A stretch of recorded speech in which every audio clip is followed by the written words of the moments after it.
Okay, so this is our first in the it's not a new series, but the special series in Machshavah Lab on Tefilah. Okay, so let me give background. I know probably all of you who are in the Zoom room right now have heard me say this before, but just for anyone who's listening to the recording, um, I am for the first time teaching a year-long course in Tefilah, in prayer, at Nija, at the New England Jewish Academy, which is the high school I teach at.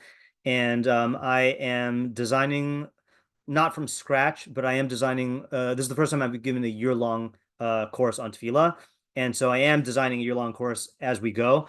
I have taught Tefilah before in 20-minute increments on a weekly basis, so I have a curriculum, but it was very, very, very, very short compared to what I'm doing now.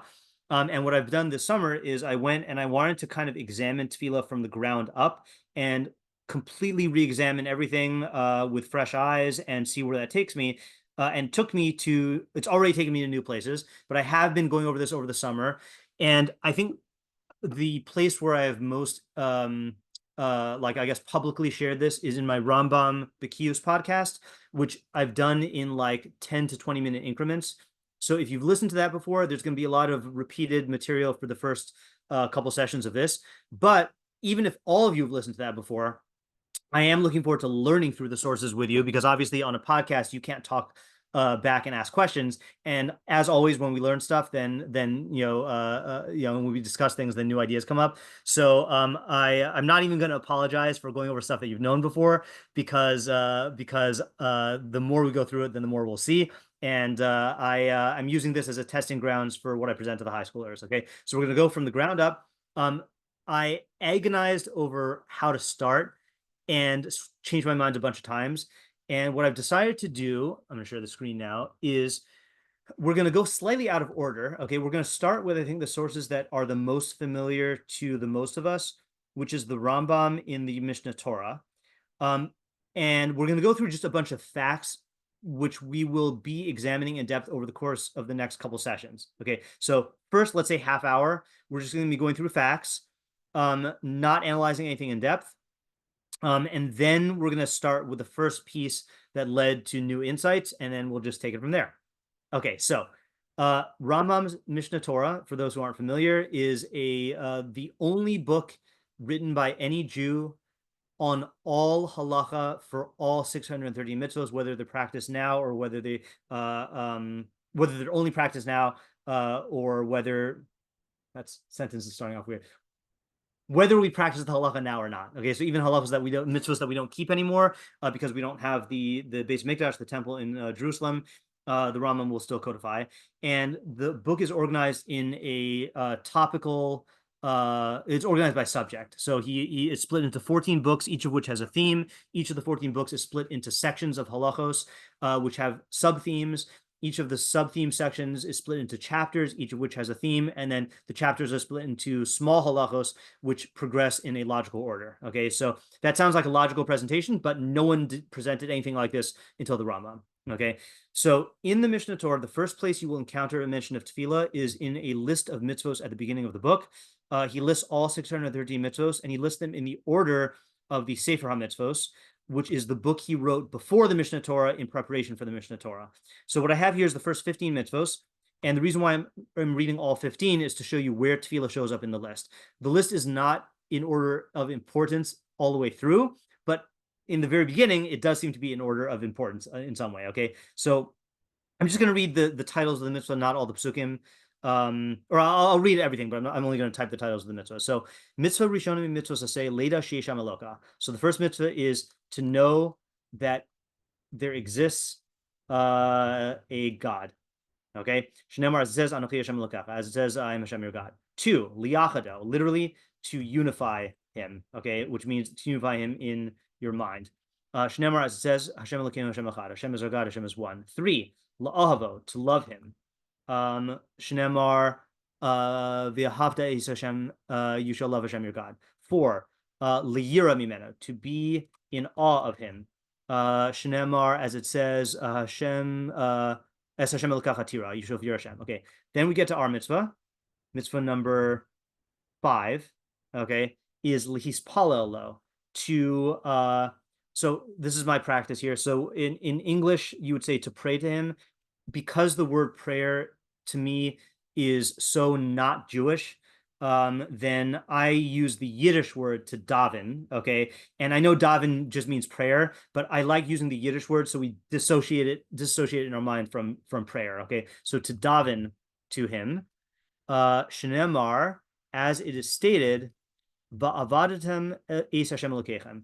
You shall love Hashem. Sorry, not love Hashem. You shall serve Hashem, your God. And that's from Shemos 23:25. In your mind, keep track of the psukim that the Rambam quotes, okay? Because we're going to ultimately examine all these psukim in context. Okay, and then he says, Avodah zo hi tefilah. This service is tefilah. Okay, so that is our mitzvah. 6, l'dav kabo, to cling to him.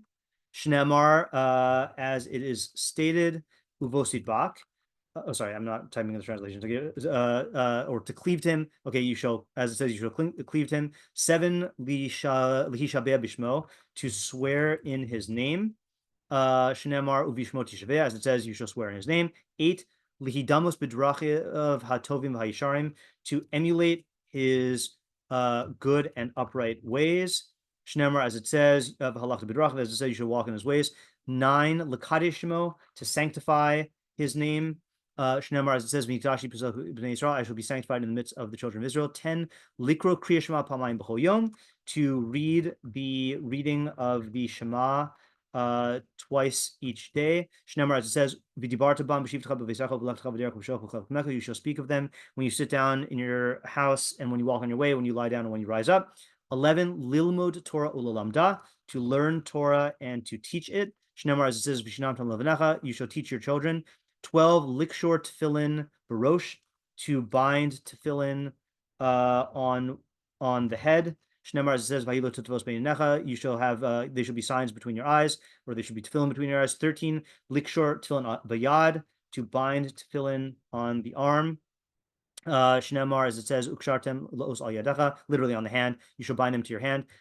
14, lasos tzitzis, to make tzitzis, the fringes that we wear on our garments. Shneimar, as it says, ve'asu lahem tzitzis, you shall make tzitzis for yourself. And 15, likbo mezuzah, to affix a mezuzah. Okay, so as you can see, the reason why I wanted to show you this is tefilah is quite high up on the list. Okay, I think it's intuitive that the first mitzvah will be to know that God exists.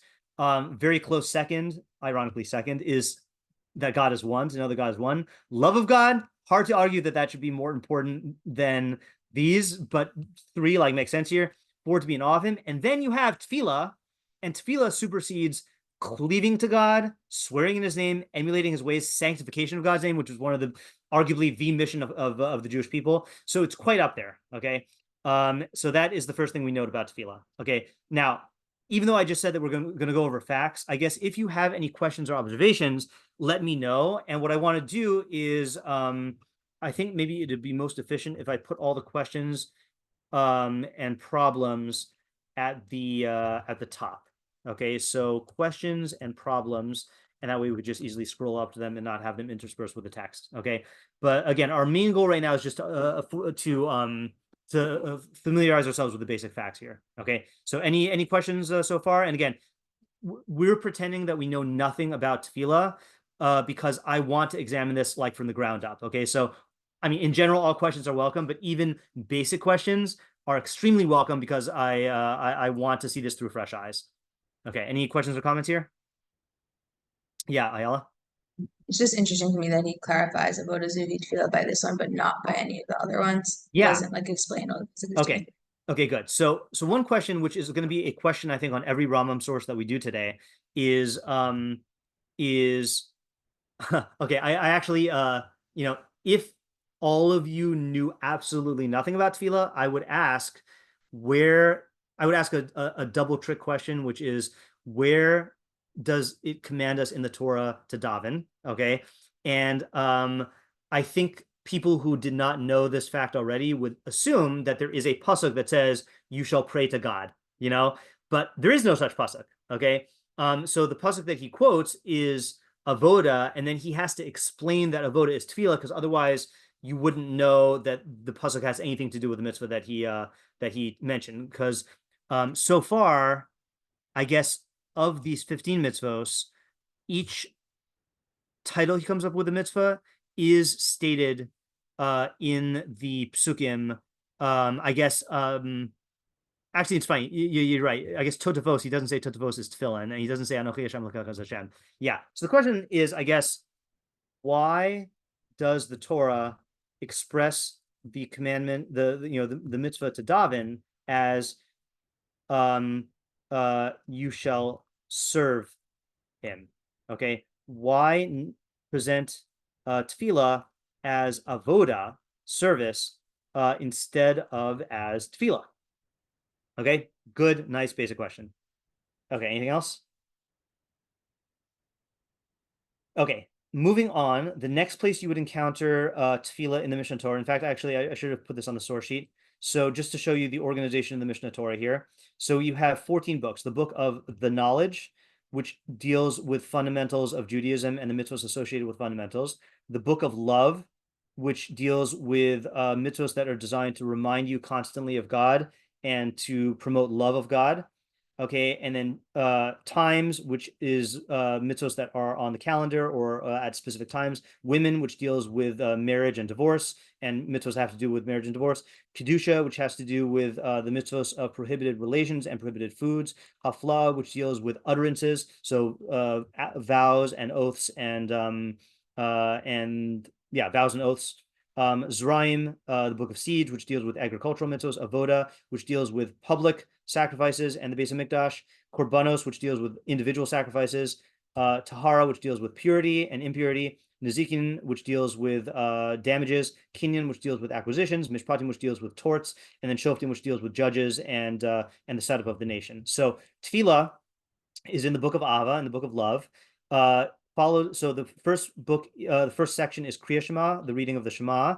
Then Tefilah and Birkas Kohanim, the laws of prayer and the priestly blessing, which at some point I want to take up the question, why does the Rambam put these in the same section? Because Birkas Kohanim is not something that is intrinsically tied to Tefilah, and it's a bracha. So if anything, it could be in the laws of brachos.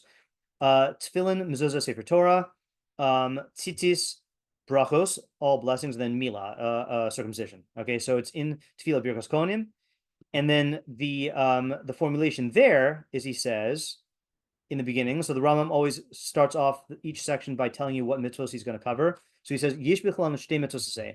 There are included in this section 2 positive commandments. Okay, 1, la'avodas Hashem b'tefillah b'chol yom, to serve Hashem through tefillah every day. And then 2, levarich kohanim es Yisrael b'chol yom, that the kohanim, the priests, should bless Israel every day. Okay, and then he says, Ubir mitzvos elu b'prakim elu, and the explanation of these mitzvos is in these chapters. Okay, so I guess, what do you notice about the difference in the Rambam's formulation here versus in the introduction to the Mishnah Torah?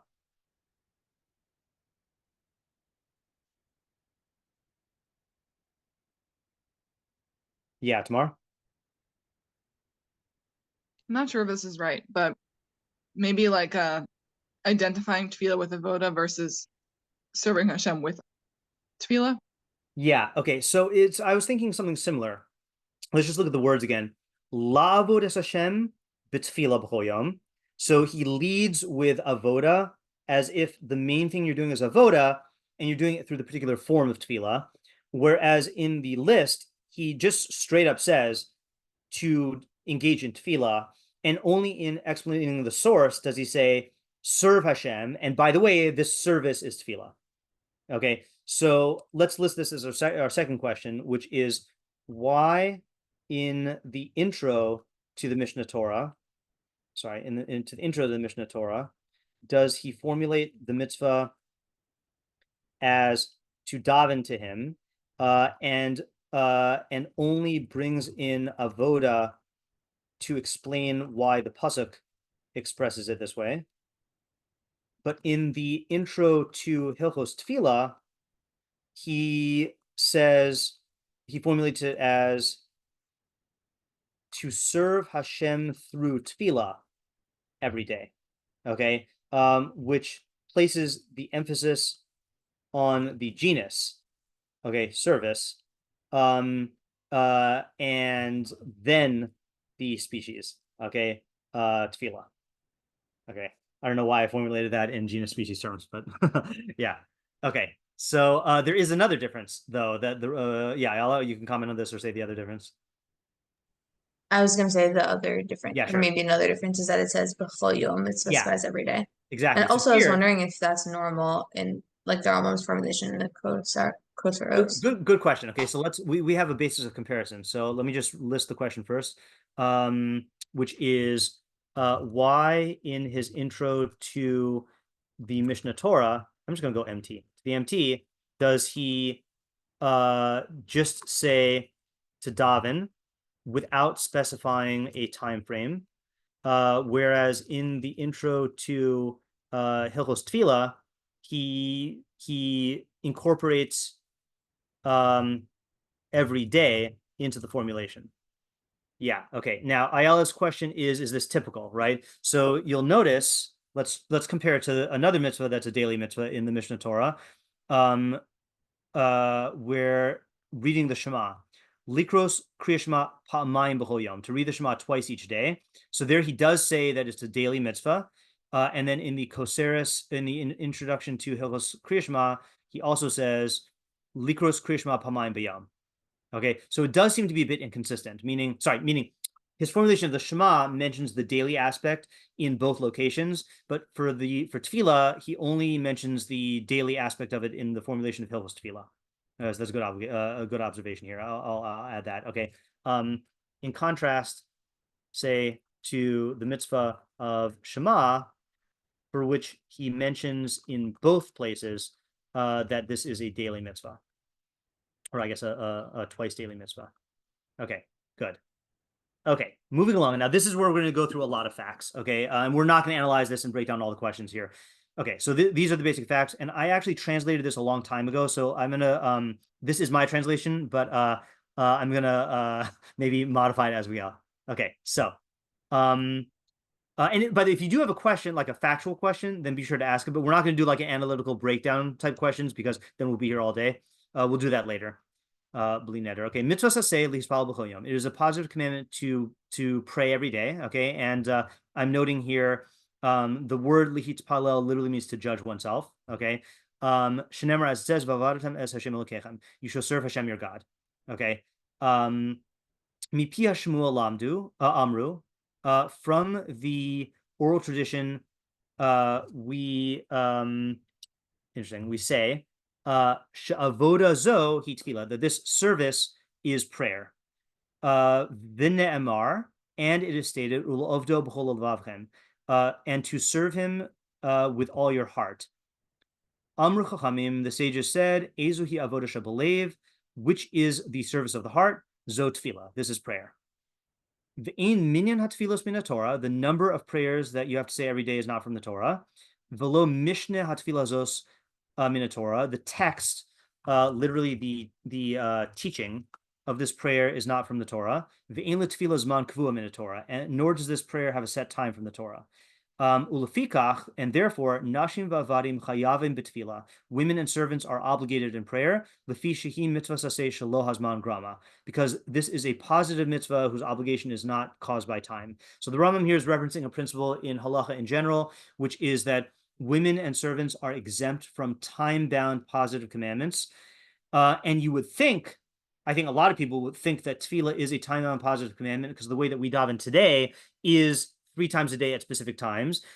But the Rambam is saying that on a Torah level, on a Doraisa level, then tefillah is not time-bound. It's just daily. And daily does not count as time-bound because you don't have to do it at a specific time or on a specific calendar date. So women and servants are obligated exactly the same as men. Okay? Any factual questions on this? Okay, let's go on. Ella chiyuv mitzvah kahu. Rather, the obligation of this mitzvah is thus: Shehe adam mispala umischanin, that a person should I'm going to go ahead and say daven, should daven and supplicate every day. Umagid shvacho shal kadosh baruch hu, and recount the praises Actually, I'll say proclaim. Proclaim the praises of HaKadosh Baruch Hu, the Holy One, blessed is He.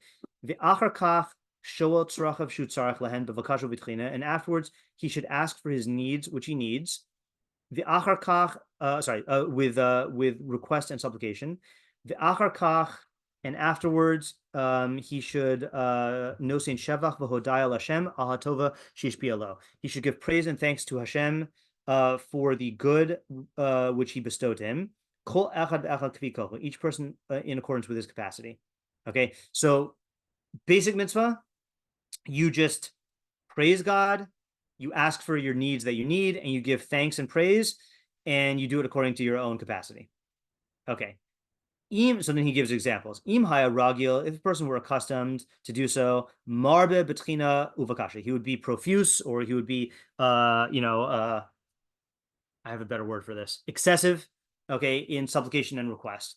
Vim haya arosophasaim, and if he had difficulty speaking, okay, which the term he uses here is literally uncircumcised lips, okay, which is the phrase that it uses about Moshe Rabbeinu, about a speech impediment. This does not necessarily mean like a diagnosable speech impediment, meaning like he just has a difficult time articulating himself. Medaber kfi yochlo, he would speak,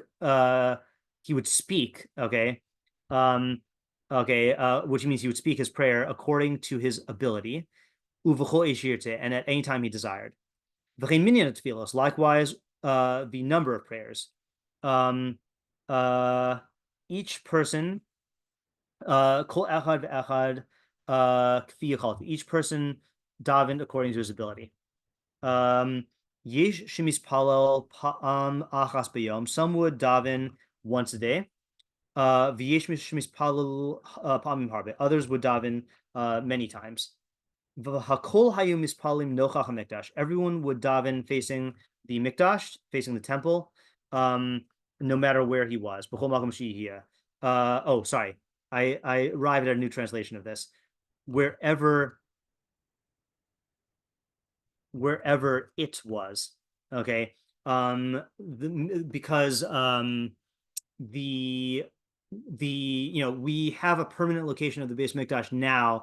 Well, it's not built now, but in Yerushalayim. But before that, it was the Mishkan, it was the tabernacle, which traveled from place to place. So wherever it was, you would face towards that. And this is how the matter was continually from the time of Moshe Rabbeinu until Ezra. So I'm going to go ahead and say roughly from 1312 BCE until the 6th century BCE. Okay, so we're talking a good, how many years is that? That is 800 years-ish, about 800 years. Yeah, okay. Any factual questions here? I know it's tempting to analyze, but okay. Onward. Even Shagalu Yisrael, once Israel was exiled, Bimei Nebuchadnezzar Harasha, in the days of the evil Nebuchadnezzar, which was in 586 BCE. Anyone know if that's right? Let me just check. Destruction of Solomon's temple in 586 BC. Okay, good. I do remember one date. Nisarvu beparas v'yavan ushar umos. They assimilated into Persia, Greece, and other nations.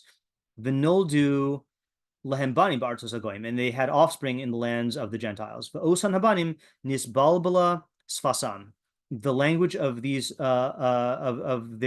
these children became confused. And the speech of every one of them was mixed in with many languages. When one of them would speak, he would not be able to formulate all his needs b'lashon achas in one language, only in a big jumble. Shneimar, it says, Ashdodis ve'inam makirim l'daber Yehudis u'kilashon am ba'am. As it says, half of their children spoke Ashdodian, which I guess is a dead language now, and did not recognize how to speak the language of the Jews. U'kilashon amam, and likewise with the language of each nation. I'm going to pause this for 1 second here. Pause recording. Okay, and because of this, kishahaya echad mehen mispala, when one of them would daven, tiksar lashono lishol chafatzav o lahagid shevach HaKadosh Baruch Hu b'lashon HaKodesh. His language would be insufficient to ask for his desires or to proclaim the praise of God, of HaKadosh Baruch Hu b'lashon HaKodesh, in the holy language, ad she'arev imo lashonos acheros, without mixing in other languages. V'kemen shura Ezra ubeisino kach. Once Ezra and his court saw this, amdu v'tiknu lahem shmona esrei brachos al seder. They arose and established the 18 blessings in order. And just for the sake of terminology, we call this, aka the Amidah, which means the standing prayer, or the Shemona Esrei, which means the 18. Literally means the 18. Okay, but it means the 18 blessing prayer. Okay, and then he says what that is. This is our last one we're going to read here. Shalosh Rishonos. Yeah, Ayala. Just a factual question. Yeah. Is he saying they were not able to speak it all in Hebrew, or they're not able to speak it all in one language? All in one language. It seems like they had some bits of Hebrew and it would get mixed in. Kind of like I mean, I don't know the level of the assimilation. I kind of imagine it is like many Jews today, where you got Hebrew mixed in because you have some familiarity, or you know what it's probably more like, even though I don't really know this experientially, probably a lot like a lot of Jews had grandparents who spoke Yiddish, and then their parents understood Yiddish, but didn't really like some parts of Yiddish, but didn't really speak it, you know? So it's kind of like halfway familiarity. Yeah, Tamar? Wait, so it would have been okay if they could daven in like Ashdodian, but they couldn't do it. It was always half and half. That was the issue. Okay, so that's a good question. The way he seems to frame the problem is that, let me just go back here. The problem is, okay, so the, let me just think here 1 second here. Yeah, so the state of the people was that they spoke in a jumble, but it sounds like the real problem is the language would be too deficient to say the praises of God or to formulate your needs entirely in Hebrew without mixing in other languages. So yeah, the problem seems to be the mixture. And if this was the point of your question, that what's wrong with that, it is interesting, and we'll tackle this later on. Halachically, you are allowed to daven in other languages. So it does seem to be that the problem, so in other words, if I daven entirely in Ashdodian, that's acceptable. And presumably, if I daven in a half Ashdodian, half Hebrew, that's also acceptable. So the question is like, what was the problem exactly? Yeah, Tamar? So I mean, I'm not sure this is a fact that maybe we shouldn't get stuck on this or something, but it sounds like from this phrase, Tiksar Lishona Lishol Chafetzav Olagid Shevach HaKadosh Baruch Hu B'lashon HaKodesh. Yeah. It sounds like they're saying that their like language ability was too limited in Hebrew to daven in Hebrew. Right. Yeah. And it sounds like they were trying, meaning that like they had Hebrew terms, you know, but it wasn't, they didn't have enough mastery of Hebrew to be able to do that. This is kind of like how I feel. Like if I you know, I'm very fluent in biblical Hebrew and in Rishonic Hebrew and other dialects. If I went to Israel, like I don't know modern Hebrew, so it would really be exactly, I would be speaking half in biblical and rabbinic Hebrew and half like guessing at what the modern Hebrew terminology might be. You know, like I could get by, but like I definitely could not speak fluently in that. That's ironically, that's my my association to this. Yeah, Reza? Is the praise part considered to be like less powerful or pure if it's spoken in a different language? Like, are the words not considered to be like as targeted to their ideal meaning if they're So that's a good question. And when we take up the issue of language, then we'll delve into that. I'll say for now though that Torah, not Torah, the sages recognize that there's two languages that lend themselves to wisdom, okay, which is Hebrew and Greek. Okay, but again, that was then. I mean, now, you know, we might say that, you know, English. I think it's generally recognized that English is one of the most I don't want to say expressive, but like you can be more specific in English than you can in like many languages.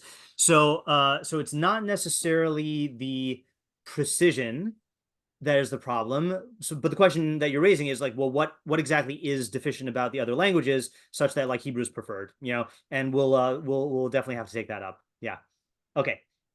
All right. So last paragraph that we're going to do if we're going over facts. Shalosh Rishonos. So now he's going to say what these 18 blessings are. Shalosh Rishonos, the first 3 blessings, Shavach Lashem, are praise to Hashem. Shalosh Achronos Hodai, the last 3 are thanksgiving.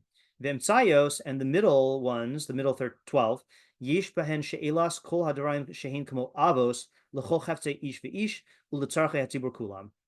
The middle blessings contain requests for all things and are like the general headings.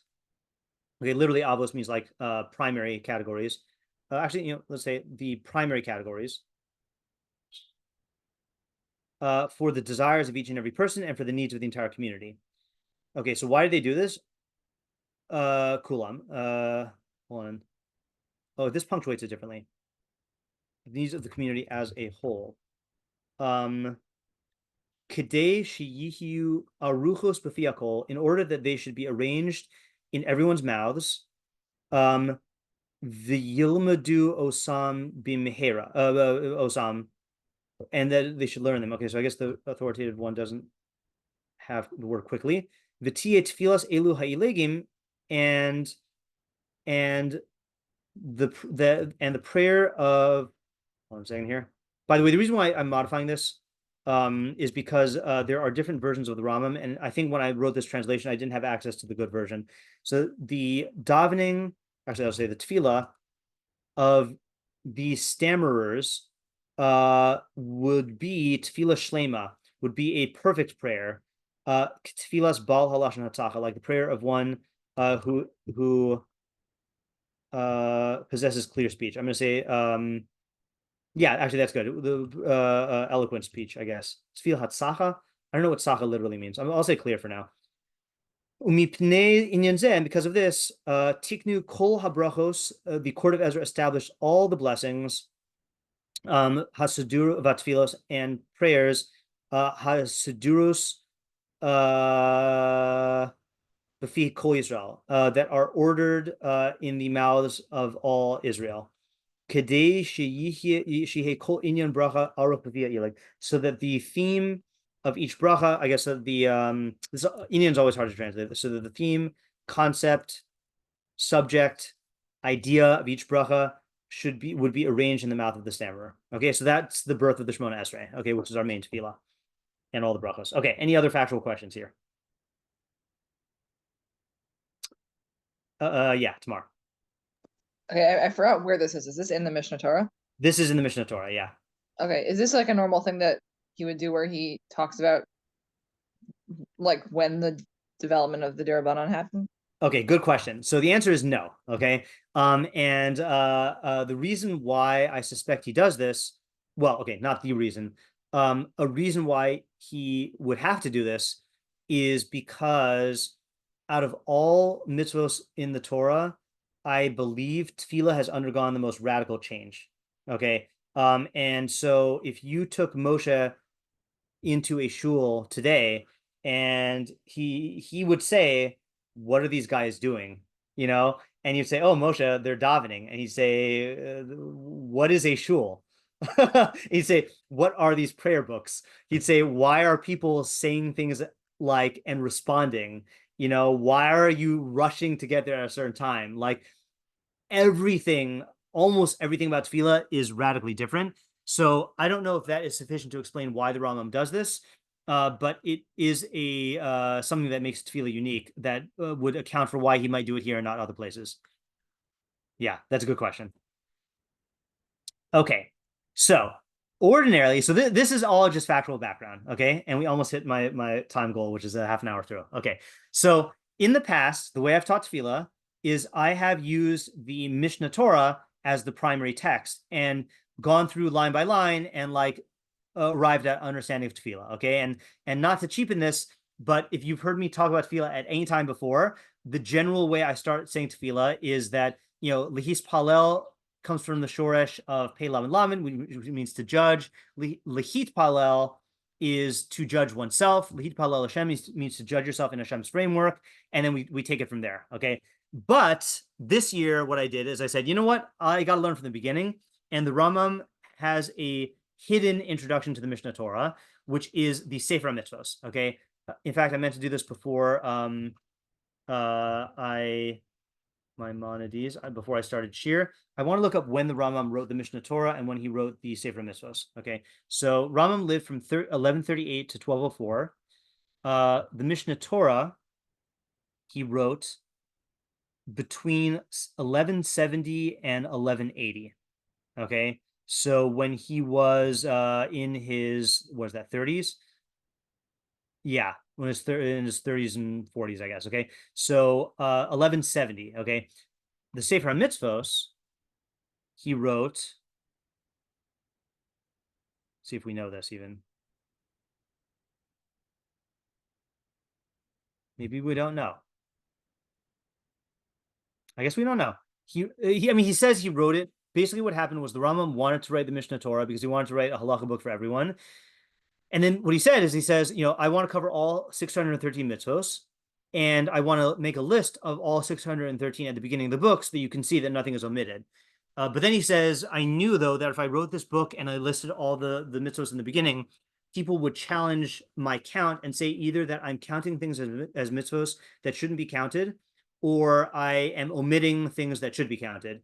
And the reason why people would say that is because he says they all got misled by the Bahag, the Bal Mitzvah Halachos Gedolos, which was another book of mitzvos. And the Rambam says the Bahag got the count so wrong, and he counted things that shouldn't have been counted, and he didn't count things that should have been counted. So the Rambam says, I want to write a book called the Sefer Mitzvos, where I tell you 14 rules, which are the rules by which I hold that something should be counted as a mitzvah.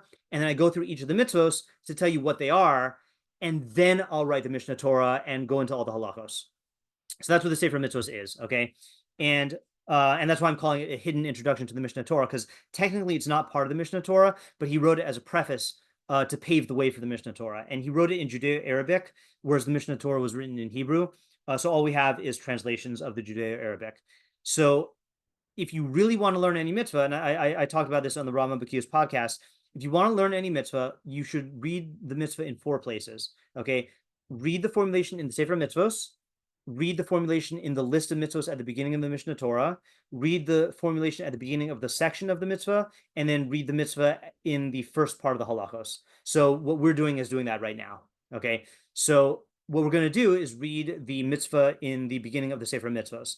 And before we do that, I want to read what the Rambam says that he will write about in the Sefer Mitzvos and what he won't write about. So in the Sefer Mitzvos introduction, he says, my intent in this composition is not dine ezo mitzvah mina mitzvos, is not to specify the laws of each of the mitzvos, ella limnosam bilvad, but only to enumerate them, meaning to enumerate the mitzvos.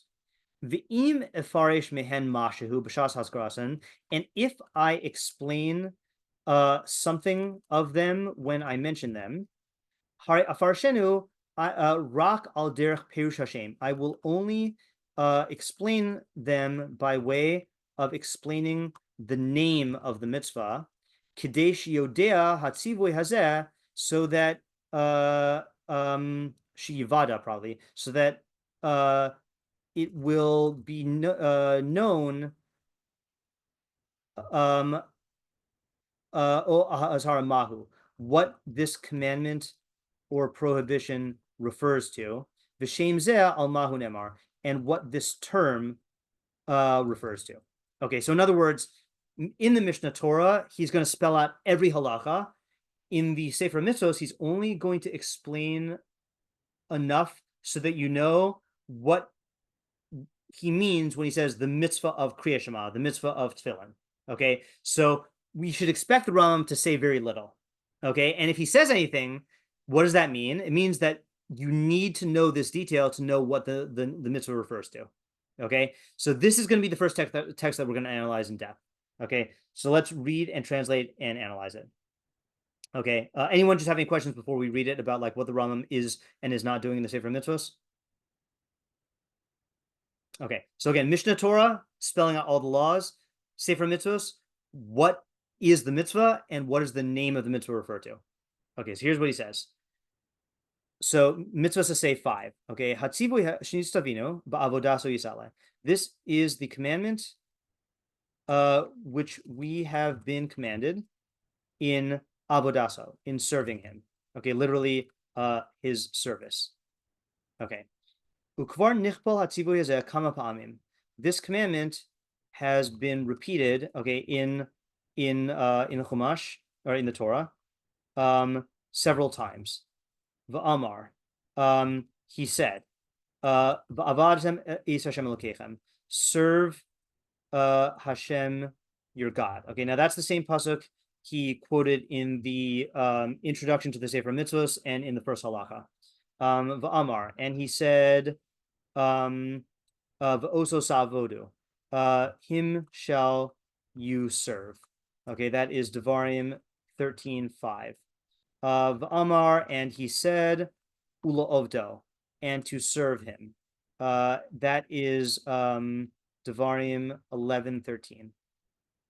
The afal pi shegam hatzivui hazehu min hatzivuim haklalim, and even though this is one of the universal commandments, kamo shebi'arti bichlal harvi, as we explained in the 4th principle. Okay, I'll explain what that means now. Okay, the Rambam has, as I mentioned, 14 rules for how to count something as one of the mitzvahs. Okay, so for example, rule number 1 is you don't count something rabbinic as one of the 613 mitzvahs, because we have a principle: God gave us 613, which means that these have to be mitzvahs that come from God. So if it's a rabbinic mitzvah, we don't count it. Okay, so lighting Hanukkah candles, that's rabbinic, we don't count it. Washing your hands before you eat bread, that's rabbinic, we don't count it. So we only count those. Okay, I think a second one's complicated. Another rule is if there was a mitzvah that was only given in the time for a limited amount of time in Jewish history, then we don't count it. So for example, in the wilderness, then the Jews received manna every day, except for Shabbos, and they had a prohibition against hoarding the man and keeping it from day to day.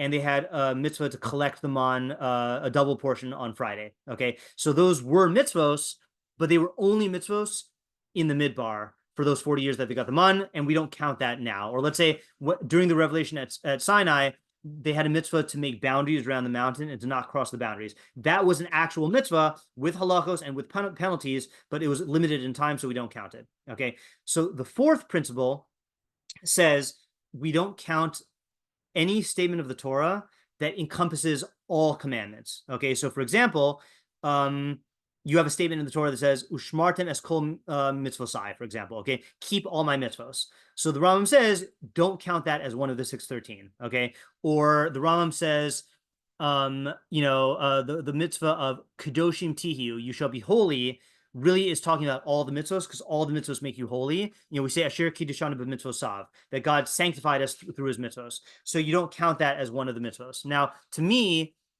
that's just a logical thing. Okay, and maybe you've heard me say this before, but why would it not make sense to count a statement like that as one of the 613 logically?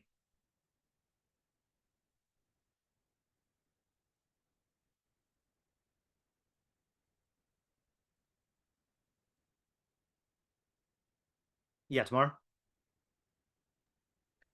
I don't know if I'm exactly going to be able to articulate it, but it seems like the mitzvahs should be like sort of discrete things. Yeah. Right? Like they should be somewhat specific and somewhat different from each other. So if you had one that just sort of included a bunch of other ones, it doesn't sound like the mitzvah. It sounds like some overarching thing. Okay, so that is a logical answer. I have a different answer, and I think mine is more of a logical problem. Vanessa, were you going to say something similar? Yeah.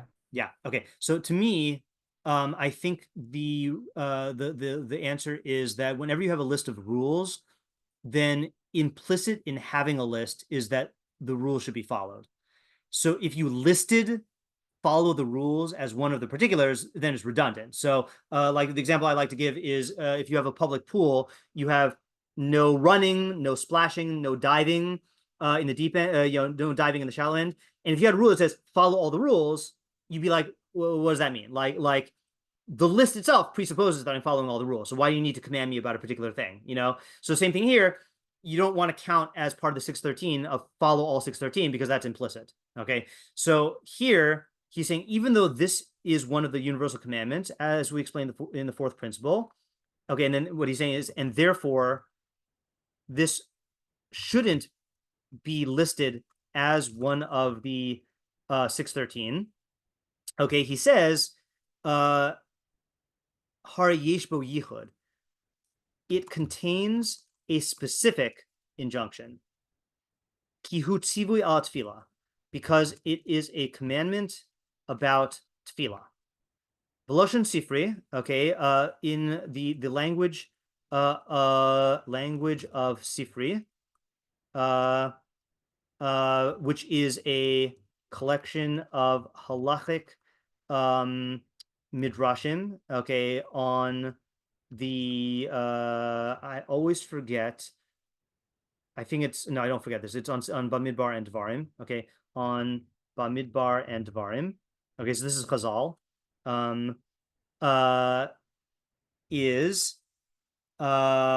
It says Ula ovdo, and to serve him, zo tefillah. This is tefillah. Yeah.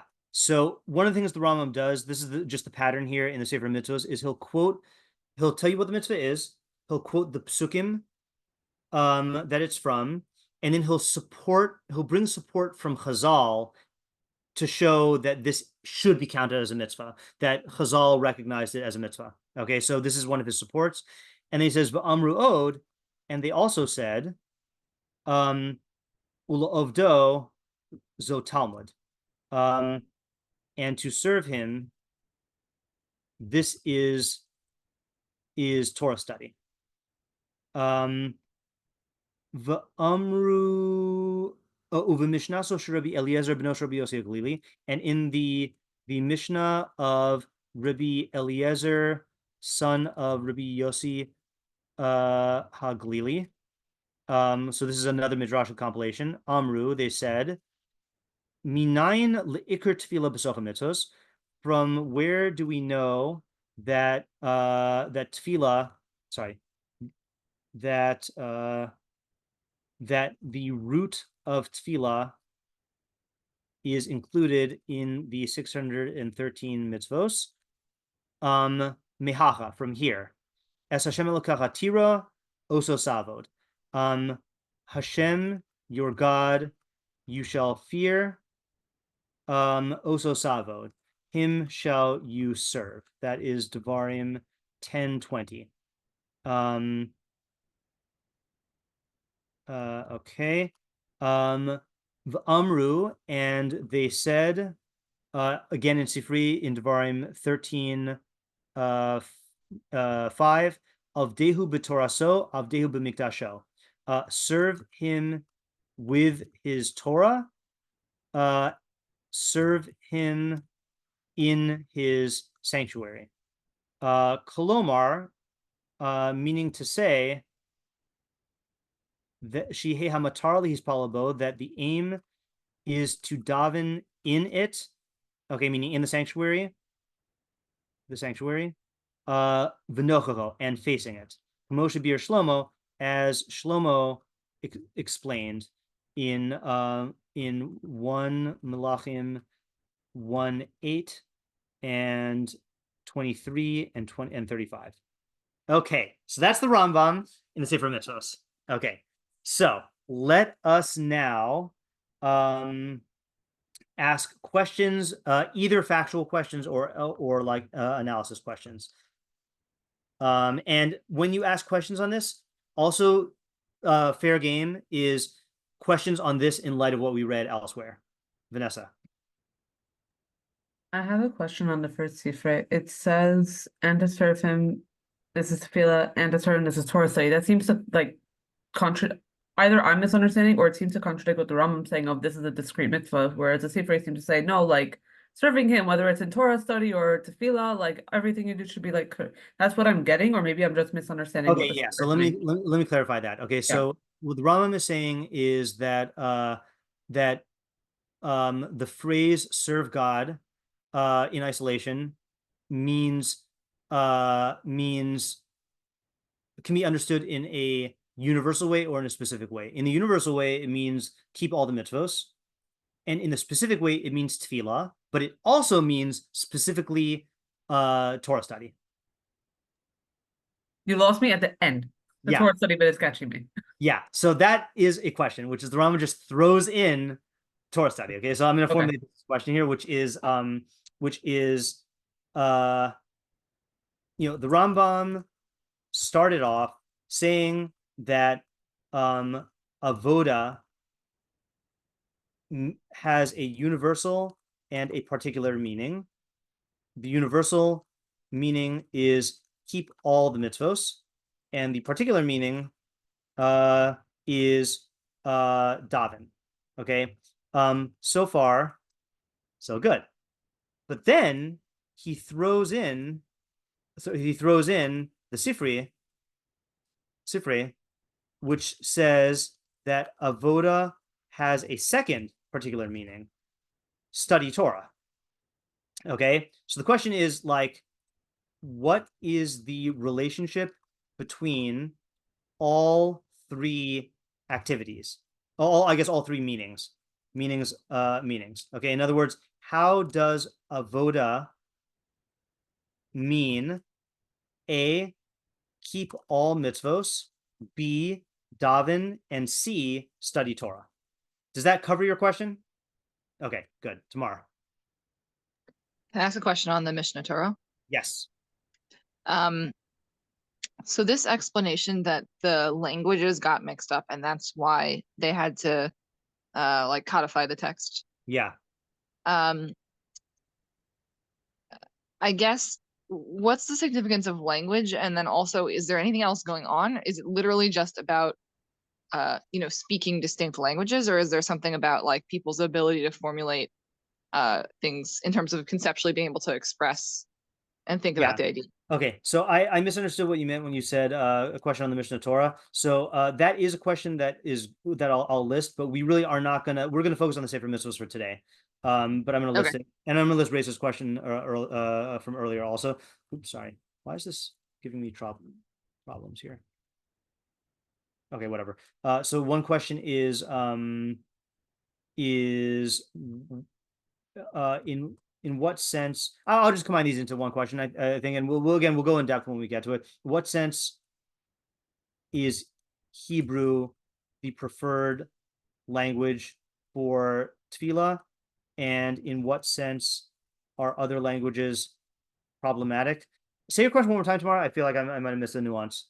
My question is, was the impetus for structuring Tefilah, let's say, literally mixing up the languages? Was there anything else that was going on? Was the sole impetus for giving rabbinic structure to Tefilah the mixing up of the languages, or were other factors involved? Yeah, so just to clarify the scope of our questioning right now, I want to focus on the Sefer Mitzvos, but if you have a question about discrepancies between the Sefer Mitzvos and the other sources we examine, then that's also good. But the spotlight is on the Sefer Mitzvos for now. Yeah, Ayala. So what is the relationship between Tefilah and the Mikdash? And like, what exactly does it mean at the end? What is the relationship between Tefilah and the Mikdash? Okay, and this is an example of where this is why I brought in this little snippet from the introduction here. Rambam says, I'm only going to explain stuff that you need to know what the word Tefilah means, or what the phrase of this mitzvah is. So if he's bringing this Mikdash stuff, evidently he holds there's some really, really important connection here. So what is that connection? And I'm going to say here, what is the relationship between Tefilah and Mikdash? A, such that the Rambam sees this as important enough of a detail to mention in the Sefer Mitzvos. I'm just going to use abbreviations here. And B, such that Chazal interpret serve him as such as that Chazal, according to the Rambam, interpret serve him as daven in the mikdash and facing it. Okay. I'm going to add a question here, which you do not have the basis to ask from what I've shown you so far. But the Rambam mentions in the Mishnah Torah facing the mikdash, right? He says everyone would daven facing the mikdash. Okay, so that does seem to be pretty important. But halachically, facing the mikdash is required, but it is not ma'akev. Okay, I'll have to explain what the word ma'akev means. Okay, so there are two types of requirements in halacha. There are requirements. Okay, so it's a hard word to translate. Ma'akev literally means, I'd say indispensable is the best word for it, even though it's not a literal translation. So there are requirements that you have to do, but if you don't do it, you still fulfill your obligation. And then there are requirements that you have to do it, and if you fail to do it, you have not fulfilled your obligation. So, for example, one of the requirements in Tefilah is that you do it once a day. Okay, and if you don't do it once a day, then you did not fulfill your obligation. Okay, that is indispensable. That's ma'akev. Or another one is that you have kavana, that you have proper intention. You have to have proper intention, and if you don't, it's ma'akev. You don't fulfill your obligation. Okay. Other requirements, for example, one of the requirements is you have to hear yourself speak. So if there's a plane flying over Far Rockaway and you can't hear yourself, then even though you should hear yourself, you still fulfill your obligation. So that's not ma'akev. So facing the mikdash is required, but it's not ma'akev.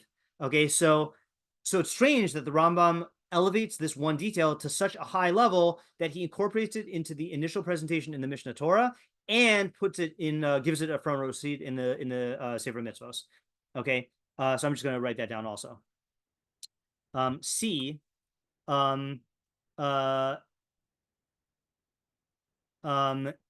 such that the Rambam mentions this particular halacha in both the Mishnah Torah and the Sefer mitzvos, even though it's not ma'akev. Okay, ma'akev. Okay, yeah, which again is strange because like you would think that when he says I'm only going to explain what is absolutely necessary, by the way, here's a detail that if you don't do it, it's fine. So it's just strange that he does that. Okay, Reza. I thought of this from the first question, but are davening in a particular way and Torah study both commanded because they are essentially achieving the same ends? Yeah, that is a good first possible step for an answer. Yeah. Okay, Tamar? So this is, I think, elaborating on this question one about the way that he's explaining avoda. Mm-hmm. So this is, I think, part of the same question about like the way that he's sort of switching between defining the mitzvah in terms of avoda or tefilah, Yeah. So I guess my question is like, how is he defining the mitzvah here in terms of like generalities of avoda versus tefilah? Is he saying like avoda is one of the mitzvahs because it has a particular, or is he saying tefilah is the mitzvah and it's part of avoda? You know what I'm saying? Like, Yeah. Okay, so let me formulate that by saying, I'm going to put that as our first question, okay, which is going to be how, I guess, what is implied by the Rambam's avoda forward presentation of the mitzvah of tefilah in the Sefer HaMitzvos, in contrast to his three formulations in the Mishnah Torah. Is that, do you think that captures what you're asking? Yes. Okay, good. All right, what else?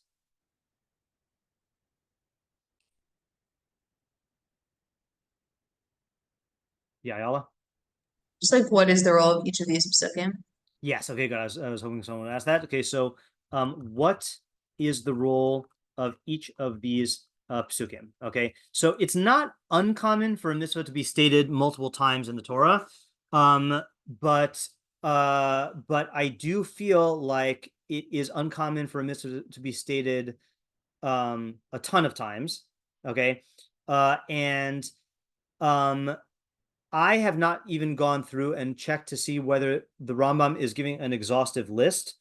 I think there's one that he didn't quote. Actually, hold on just a second. I'm just gonna look at the footnote here, in my other edition, because I remember seeing a different one.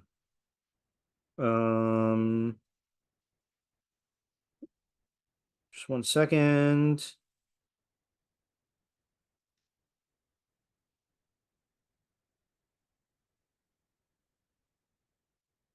$31. Okay, Shemos, Devarim. Yes, okay, good. With Mixak mostly Kan Amar Voso Savod. And that's 32. Voso Savod. Okay, hold on a second. So there is another one that says, and he said, and him you shall serve. Okay, and that is from Devarim 6:13. Okay. That's not in every edition of the Rambam. Okay, yeah. So the question is, is there a primary source? And what does each source contribute to our understanding?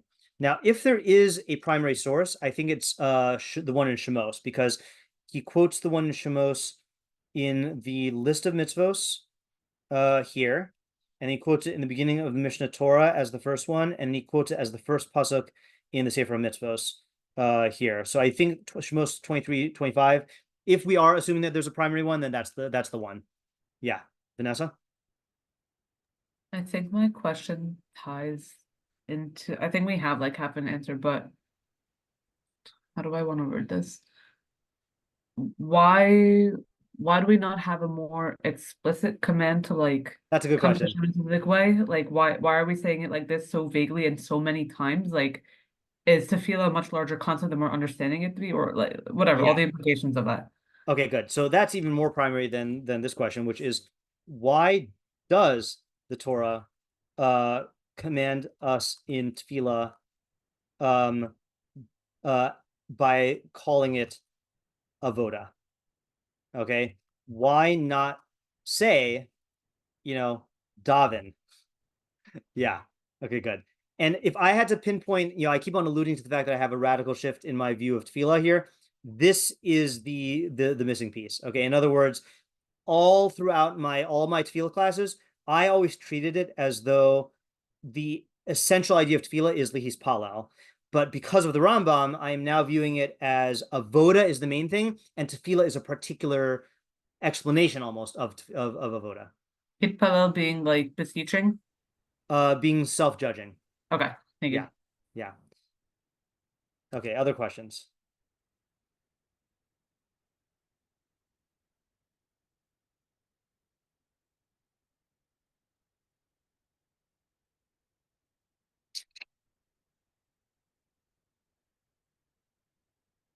I think I have one more question. I'm trying to remember what it is.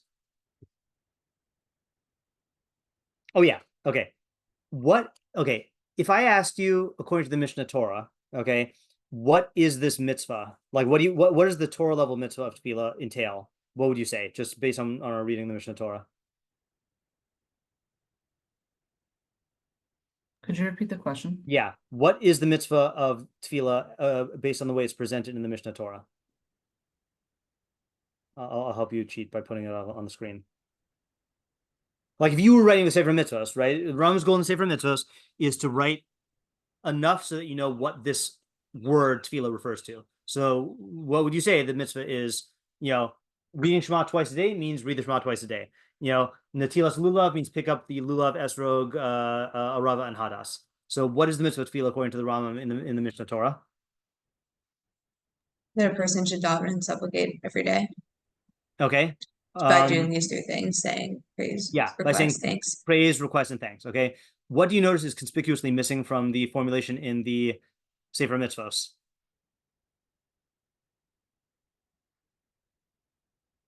Yeah, Vanessa?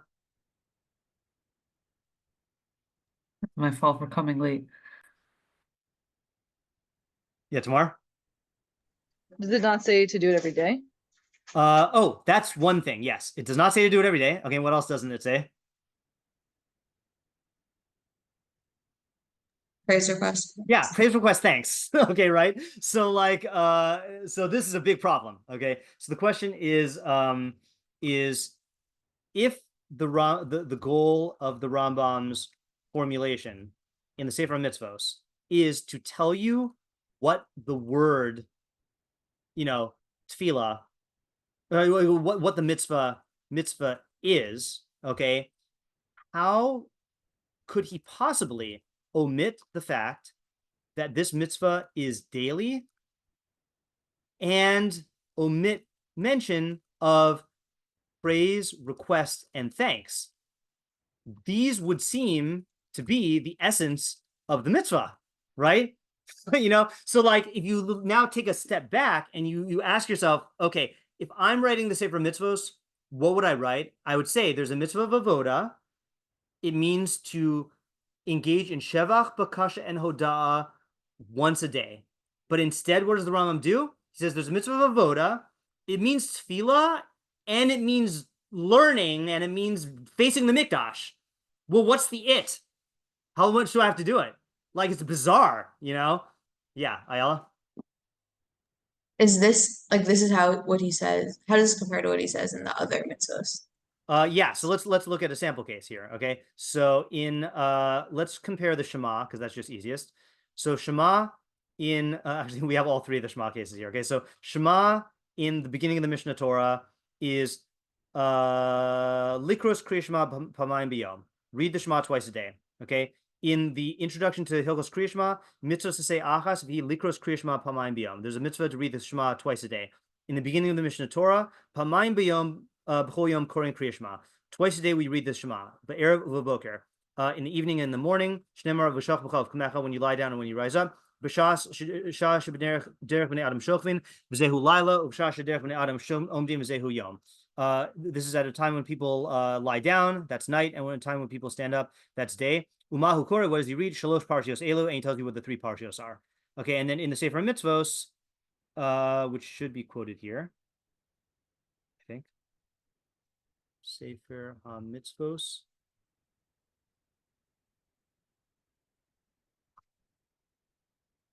Yeah, mitzvah series. The 10th mitzvah. He had shnitzvim likros kriya shema b'chol yom arvis v'shachris. We are commanded to read the Shema twice a day, in the evening and in the morning. V'hu amru yisrael v'dibartam b'mshivtecha b'veisacha. You should, as it says, as Hashem says, you shall speak of them when you lie down, when you sit in your house, etc. Ukvar nisbar dinim mitzvah b'mesachas brachos. We've explained the laws of this mitzvah the laws of this mitzvah are explained in brachos. V'sham nisbar shekriya shema del raisa. There it explains that kriya shema is from the Torah. Loshen hatosefta kashem shenasna Torah kavel kriya shema kach nasnu chachamim nizman latefila mitzvah ein hanashim chayavos ba. Just as the chachamim set a time for kriya shema. Just as the Torah set a time for Kriya Shema, so too the Chachamim gave a time for Tefilah, and this mitzvah women are not obligated in. Okay, so very, very self-explanatory, and he just says what the mitzvah is. Here he just like leaves out like the essence. Okay, this is what we call there's an expression which is, where did I put the question here? Yeah, the expression is Chazal Iker Chaser Mina Sefer, which means the main point is missing. Okay, that's the big question here. Okay, so let me ask you, yeah, Vanessa? I was just gonna say, if he put, like, he mentioned that little, like, byline of, like, oh yeah, Tefilah also is, like, timeliness with the Kriyat Shema. I wonder if he's just getting at a completely different idea here. Like, that could be, right. So, so it is a question of how far the Rambam is going to go, and whether the details, like how detailed is he going to go in saying the mitzvah, but the omission of the goal is you read the mitzvah in the Sefer Mitzvahs and oh, I know what this refers to. So the fact that like you could read this Sefer Mitzvahs entry and be like, have no idea that this is a daily mitzvah or that you engage in praise, request, and thanks. Like the omission is what bothers me more than what he does include. Yeah. Okay. So let me give you an option here. I think these are the main questions. We could stop here and let this percolate, or we could take the first step, which would take about 20 minutes. So what are your time frames like? I'm available. You're available? Yeah. Okay, so let's take the first step then. Okay, so I want to start answering this by answering why does the Torah command us in Tefilah by calling it avoda and not saying davening, or more precisely, what? Actually, this is a more universal question. Okay, let's do this. Okay, so we're going to answer this by saying, okay, so this is the first step. Okay, which is, what do we mean when we speak of serving God? Okay. Now, I don't know which of you have listened to my Rambam shiur, but if you have listened to it and you remember it, then don't say anything. But if you're thinking on your own right now, then I'd love to hear what you say. Yeah, Vanessa. I don't have an answer. I have like a question that like might aid in this discussion. Sure. Like for me, serving God also like made it seem as like kind of as if God has needs. Yeah, right. Like, that's a problem, right? That's a problem. Like God, does he need us? I don't want like Rabbi Manis Friedman is like very big on like saying like God needs you and like it's a radical thing, but like he justifies it a different no, but like he does it's inflammatory on purpose. Like he Yeah. but like that's not the Rambam's not inflammatory. So what's happening here? Yeah, right. Yeah. And Rabbi Manis Friedman is Chabad, right? Yeah. So Chabad is big into Hasidus, Zohar, and Kabbalah has a whole thing of God needs you. You know, that's one of my big problems with that brand of Kabbalah. Even if that's not what they mean, it's very bad to say. Yeah. Yeah. Ella. Maybe I'd say it's like directing like a person's personality, like everything that a person does and personality and thoughts and actions towards God. And like when I say towards God, I guess it means like towards God's objectives or goals that in some way. Okay, good. Yeah, that's a good approach. I have, by the way, what I'm going to show you in a second is I have two approaches, and I don't know if they are both features of one answer or if they're two answers. Okay, so what you're saying is going to definitely correspond to my second answer, but maybe the first also. So just to note that, like, yes, but might be different. Yeah, Vanessa? Maybe when we're doing Tefilah, we're focusing on like how Hashem's filling all our needs and how like much we rely on him to subsist and everything. So serving God is like hakarat hatov. I think that's like the best. Okay, so that's exactly the Ralbag's answer.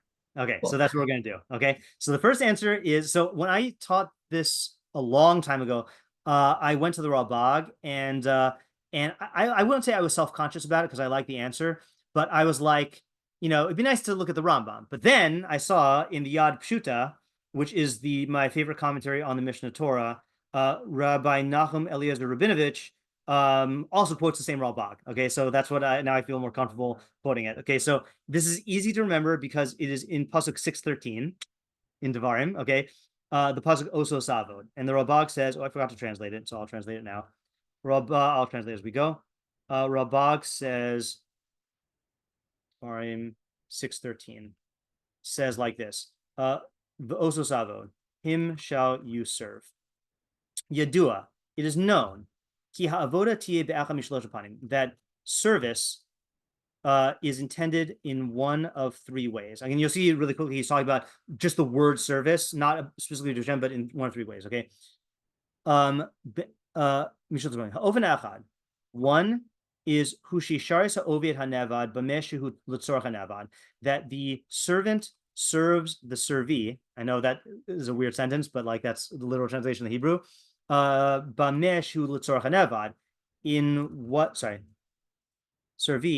In what the servee needs.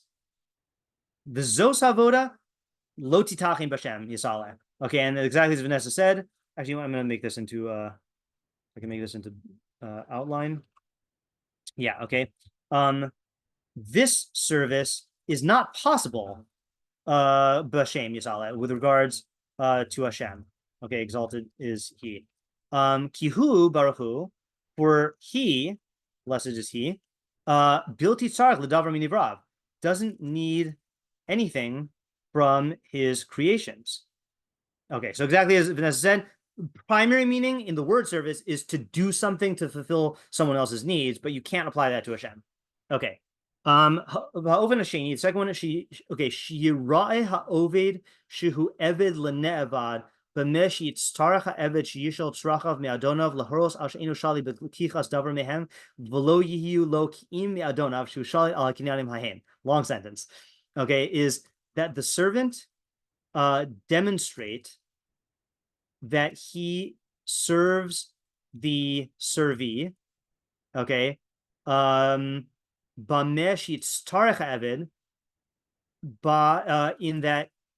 that the servant needs sheyishal tzrachav, to ask for his needs from his master, lahoros, to indicate, to show, let's say to show that he doesn't have any right to take anything from them, v'lo yihu lo ki'im, and he only can have them. I know this is very inarticulate, but that's how the Ralbag writes sometimes. V'lo yihu lo ki'im me'adonav, them because of his master, who shalit al kinanim him, who has dominion over those possessions. Okay, so in English, what this means is that the servant can serve the master by demonstrating that I don't have the right to any of these things except through my master, because my master is the one who owns everything. Okay, and then he says, this is a manner in which man may serve Hashem. Rotzalomar, in other words, or namely, shiurai atmo, by demonstrating shihun evedlo, that he is his servant. Ulazeh yishal tzrachav mimenu kmosh yishal ha'eved miadonav, and that is why he asks for his needs from him, capital H, just like a servant asks his master. Ulazeh haya hamamar hazeh tzivui shenispal lefanav, and because of this, and this is the sense in which this statement is a commandment to daven before him, levakasha strachenu, by asking for our needs. Uvazeh o toeles, and this will also be beneficial. Lahaishir hanashim, to guide people on the upright path. Shiyedu ki kol hatovos baos mi Hashem yisale, to know that all good things come from Hashem. Okay, exalted is he. So this is exactly what Vanessa said, right? So just as an Eved asks for his master for all of his stuff, because the Eved has no ownership, everything belongs to the master, and the Eved is only sustained because of what the master gives him. So too, when we ask Hashem for things, we are acknowledging that everything comes from our master and that we are totally subservient to him in our needs. And not only are we doing that for ourselves, but we're demonstrating that publicly, that everyone is dependent on God and all good things come from Hashem. Okay, we'll analyze this in a second after we do the third way. The third way is hu shiyase eved mashi itzaveh ha'adam mizulas habata shihe mashi itzaveh l'tzorach ha'adon l'tzorach eved, that the servant does whatever the master commands him without any regard as to whether it is to whether what was commanded is for the needs of the master or the needs of the servant. So in other words, really, when a master commands a servant to do something, sometimes it's for the master, sometimes it's for the servant, but the real Eved treats all commandments the same way. Like, it's not like you're going to do it with more zeal if it's for yourself or it's for the master. You just, whatever the master says to do, then I should do, you know? I'll pause and say something awkward. Oh, I don't want to stop the recording. Pause. Okay, so then let's finish the Ralbag here. So he says,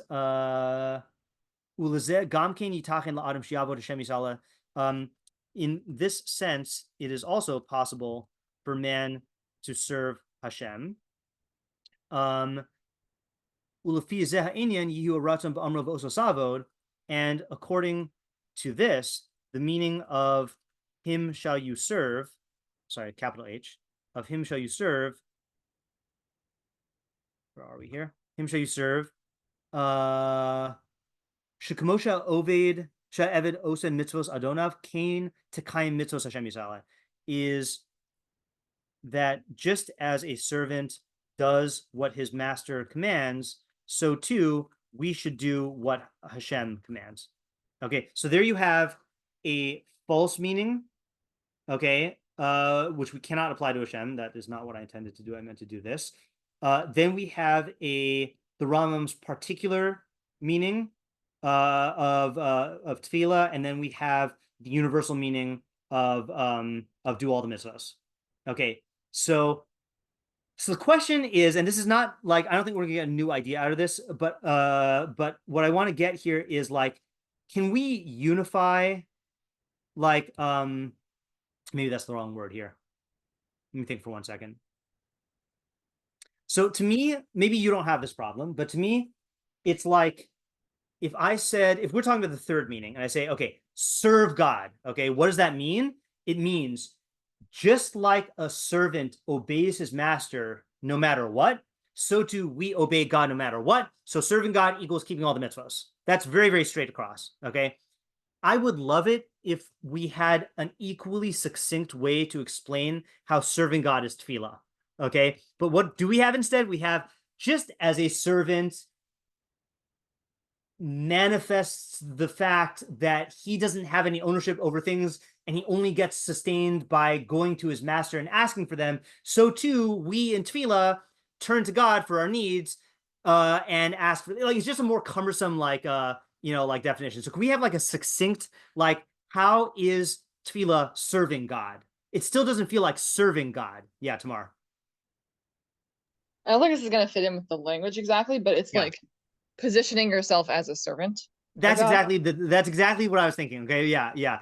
Positioning yourself as a servant. So the way I would say it is like this. Okay, and I'm going to go ahead and answer a question now. Okay, which is, serving God means two things. Okay, I'm going to reverse the order here. Okay, just as a servant, I'm going to go ahead and use the term Hebrew. Just as an Eved does whatever his master commands, so too we do whatever God commands. So that's the simple one.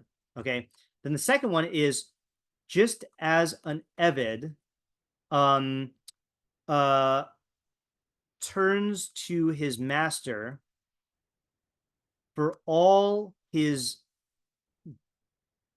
needs, goods, and possessions, so too we, now here's the word that I'm going to say that I think is like what Tamar was getting at by positioning.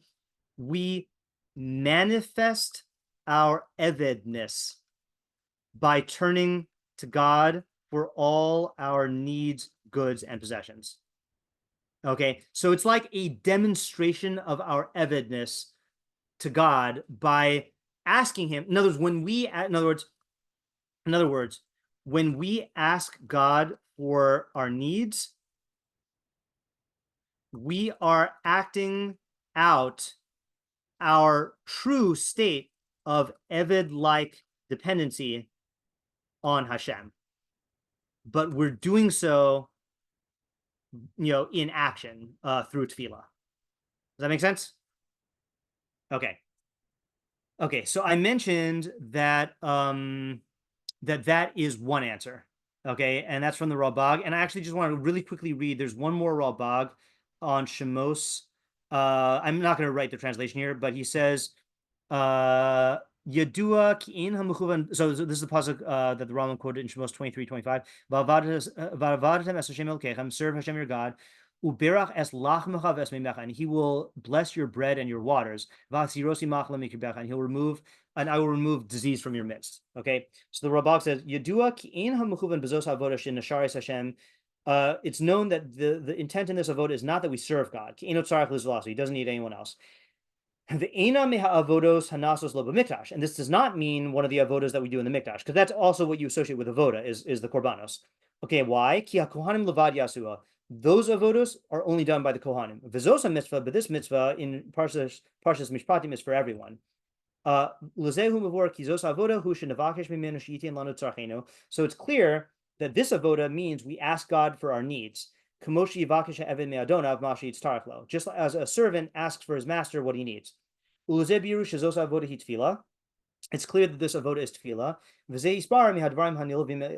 And this is clear from the context.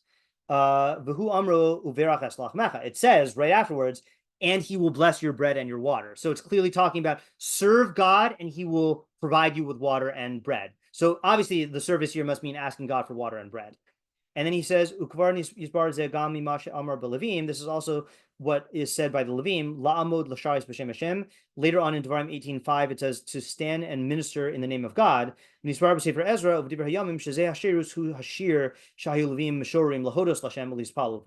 it's clear in Sefer Ezra and Divrei Yamim that this service means singing to God and giving thanks to him. Sorry, singing in thanks and being and davening to him. This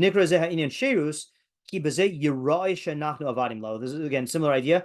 It's called service because through this we demonstrate that we are servants to God. And that God is the master to distribute goods to whoever he wants.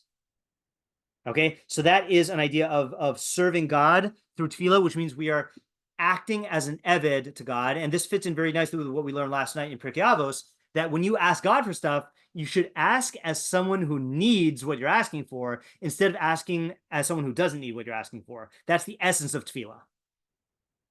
Okay, I actually think we should stop here. Next time is the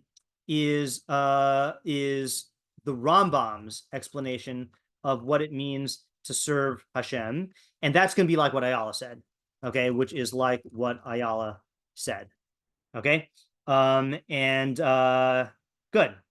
time. I'm glad we were able to do this today, and I'm looking forward to exploring tefillah with you this year, okay, and open invitation if you have any questions about tefillah or any observations about tefillah. I want to be a tefillah sponge this year and absorb everything that I can about tefillah and constantly be thinking about tefillah. And so I'm you know, it doesn't mean we'll take it up right now, but like I'm game for anything tefillah related. Okay, exciting. Thanks for coming and have a great Shabbos. Thank you. Have a good Shabbos. Bye. Shabbos.